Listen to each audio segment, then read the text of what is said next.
Hi everyone. Monotone বাইকের নতুন একটা মডেল খুব কিছুদিন আগে কিনা হয়েছিল। তো আমার এক ছোট ভাই কিনেছে এই বাইকটার। হঠাৎ করে ক্লাসটা অনেক হার্ড হয়ে গেছে, মানে কোনোভাবে ক্লাস হচ্ছে না। পরে পরে আমরা মিস্ত্রির সাথে কথা বললাম, বললো যে ক্লাস সাইডে কোনো একটা ক্র্যানশেফট যেটা আছে ওইটা মেবি লুজ হয়ে গেছে। তো ওনাকে বললাম তাহলে কি করার, আর খোলেন। গিয়েছিল সে ট্যুরে, মানে নিজের বাড়িতে, গ্রামের বাড়িতে গিয়েছিল বাইক নিয়ে।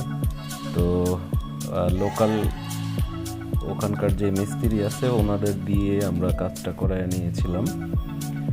আর তখন হলো ছোট ভাইয়ের অবস্থা, ও তো খুবই ভয়ে ছিল যে কি জানি হয়ে গেল, নতুন বাইক। আর বাইক নিয়েও মনোযোগ দিয়ে দেখতেছে। দেন হলো ভাইয়া খুব সাবধানতার সাথে ক্লাস সাইডটা খুলেছে। ওনাদের অনেক দক্ষতা আছে, মোটামুটি বেশ ভালো কাজ করে।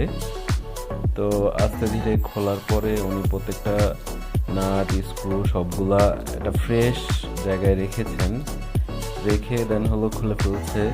ওই যে লম্বা করে একটা ক্র্যান শেপ দেখতেছেন না ক্লাসের মাথায়, এইটা লুজ হয়ে গিয়েছে। তো দেন এটা টায়ার দেওয়ার পরে সব ঠিকঠাক হয়ে গেছে। কিন্তু আমার রিকোয়েস্ট থাকবে সুজুকি কোম্পানির যারা বাইক কিনবেন একটু দেখে শুনে কিনবেন।